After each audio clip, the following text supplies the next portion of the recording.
대통령 선거 본투표가 있습니다. 이번 대통령 선거는 단순한 정권 교체가 아니라 대한민국 체제, 자유민주주의, 법치주의를 지키느냐 못 지키느냐의 중차대한 전환점에 있는 대통령 선거입니다.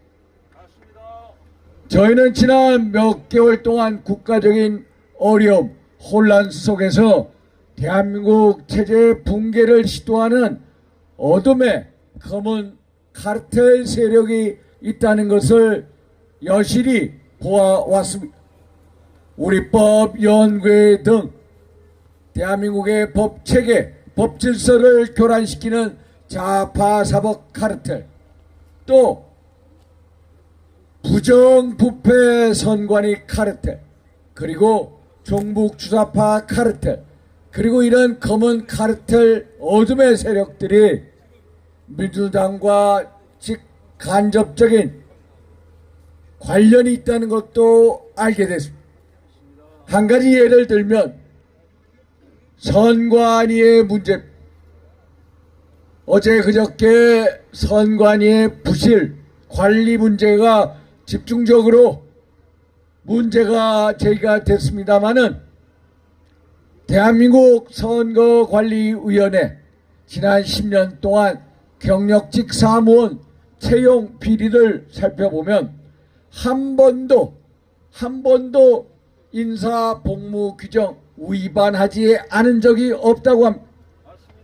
중앙선관위 사무총장 아들을 세자라고 칭하고 자기네들은 가족회사라고 그러고 자기네들 친인척을 뽑는 아름다운 전통이 있다고 하는 부정, 부패, 부실 선관위 카르텔 세력, 그리고 감사원이 선거관리위원회의 부정부패를 감사하겠다고 하면 민주당은 부정부패를 감사하는 것을 못하게 하는 법안을 만들고 법안을 내고, 그리고 헌법재판소는 감사원이 선거관리위원회의 부정부패를 감사하는 것을 헌법 위반이라고 하고 막는 세상에 도저히 정상국가라고 할 수 없는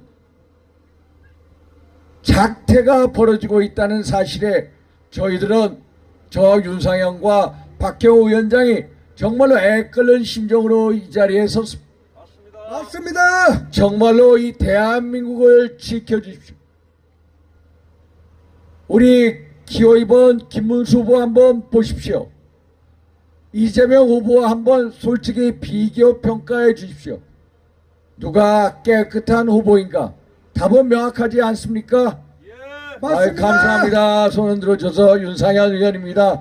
박경호 위원장입니다. 누가 청렴한 후보입니까? 답은 명확하지 않습니까?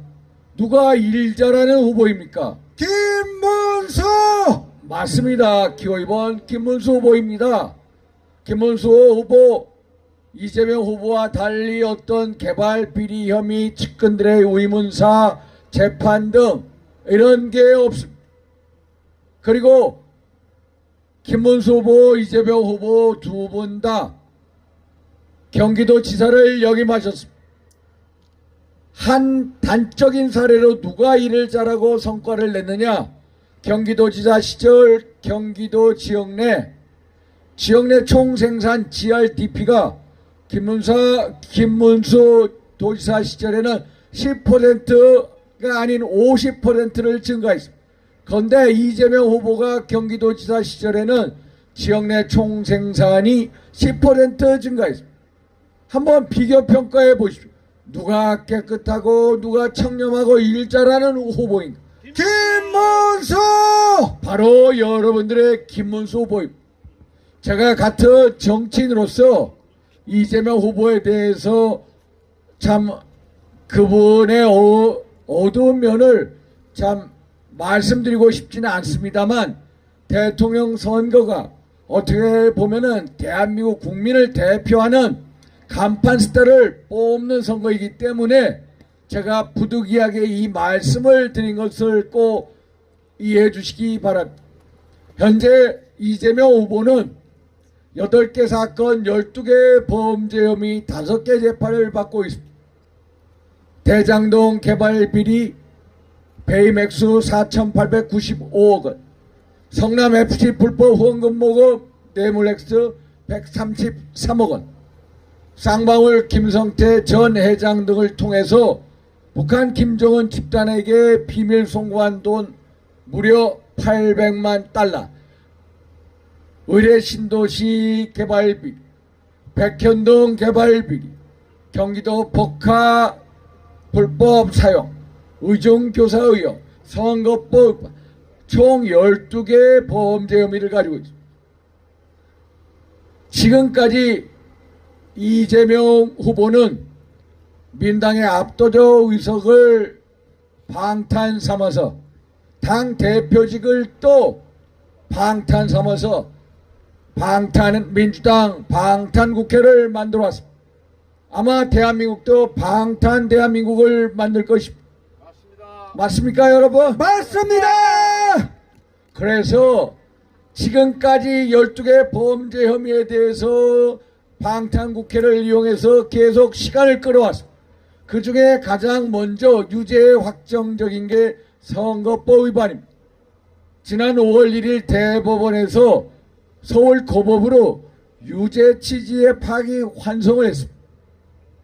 한 말씀 구체적으로 드린다면 선거법 위반 재판이 대통령 선거 이전에 진행이 됐다면 유죄로 피선거권을 박탈할 수 있다는 그런 의미입니다. 재판이 너무 늦게 돼서 대통령 선거에 나올 수 있는데 한마디로 운전면허증이 없는 사람이 운전을 하는 그런 격입니다. 그런데 정말로 저희들이 말씀드리기가 부끄럽습니다만은 저희가 막아내지 못하는 게 있습니다. 저희 국민의 의석수가 107석밖에 안 됩니다. 그러니까 민주당, 조국, 혁신당 똘똘 말아서 193석을 가지고 있습니다. 이 사람들이 무슨 내란 행위를 하는지 아십니까? 이재명 한 개인의 선거법 위반 유죄를 무죄로 만들고자 법 개정을 하고 있습니다. 저는 대한민국 헌정사상 한 개인의 유죄를 무죄로 돌리고자 법을 바꾼다는 얘기를 들어본 적이 없습니다. 맞습니다. 게다가 이재명 개인에게 불리한 판결을 했다고 해서 조희대 대법원장을 특검하고 탄핵하고 청문회 세우겠다고 합니다. 저는 한 개인에게 불리한 판결을 했다고 해서 대한민국 헌정사상 어떤 국민도 대법원장 특검하고 탄핵하고 청문회 세우겠다는 얘기 들어본 적이 없습니다. 맞습니다. 오직 이재명과 오직 민당이 이런 내란 행위를 하고 있는 것입니다. 정말로 민주당발, 이재명발 내란 행위를 멈추게 해주셔야 됩니다. 맞습니까, 여러분? 맞습니다. 저 윤상현과 박경호 위원장이 정말로 애끓는 심정으로 대전 시민 또 관광객 여러분들께 말씀 올리고 있습니다. 민당발 내란 행위를 멈추게 해주십시오. 민주당의 당 대표를 역임하신 이낙연 국무총리께서도 이재명의 나라, 괴물 나라를 막아달라고 호소하고 계십니다. 맞습니다. 저 윤상현, 박경호 위원장, 이낙연 전 민당 당 대표 외 정파를 초월해서 정당을 달리하는 가운데 왜 우리가 이구동성으로 이재명의 나라, 괴물 나라를 막아달라고 호소하고 있겠습니까? 맞습니다. 답은 명확합니다. 이재명의 나라는 괴물 나라입니다. 이재명의 나라는 일당 독재, 입법 독재 국가입니다. 이재명의 나라에서는 이재명이 대한민국 법 위에 있고 대한민국 국민에 있기 때문입니다. 맞습니까, 여러분? 맞습니다. 이재명과 민당이 얘기에는 대한민국은 진짜 대한민국이 아니요 가짜 대한민국, 오직 이재명만을 위한 방탄 대한민국입니다, 여러분. 맞습니다. 맞습니다. 그래서 저희들이 말씀 올리는 것입니다. 이재명이 대통령이 되면은 대한민국을 방탄 대한민국 그리고 법정으로 이끌고 갈 것입니다. 그러나 김문수 후보가 대통령이 되면 대한민국을 세계 속에 대한민국으로 뻗쳐나가게 할 것입니다. 맞습니까? 맞습니다. 그래서 저 윤상현과 박경호 위원장의 충정을 거듭거듭 헤아려 주십시오. 저희들 정말로 많이 부족했습니다. 많이 무기력했습니다. 이 자리에서 반성하고 또 반성하고 있습니다. 그러나 저희들이 너무나도 힘이 없습니다. 이재명의 나라 괴물 나라를 막아주실 힘은 바로 국민 여러분, 대전 시민 여러분들이 갖고 계십니다. 맞습니다. 존경하는 대전 시민 여러분 그리고 국민 여러분, 꼭 저 윤상현과 박경호 위원장의 충정을 거듭거듭 헤아려 주십시오. 여러분들의 아름다운 소원에 저 윤상현, 박경호 위원장, 김문수 후보와 함께 대한민국을 대한민국답게 꼭 온전히 지켜내겠습니다. 맞습니다. 무너져가고 있는 대한민국의 법치주의, 자유민주주의를 꼭 다시 반석 위에 되돌려 놓겠습니다. 맞습니다. 저희들의 충정을 거듭거듭 헤아려 주셔서 여러분들의 아름답고 현명한 선택, 기호 1번 김문수 후보임을 꼭 잊지 말아 주십시오. 문수 여러분들의 아름다운 선택에 저 윤상현, 박경호, 김문수 똘똘 뭉쳐서 땀과 열정과 성과로서 보답드리겠습니다. 감사합니다. 김문수 감사합니다. 김문수 지금까지 열정적인 연설을 해주신 우리 인천의 윤상현 의원님께 박수 한번 부탁드리겠습니다.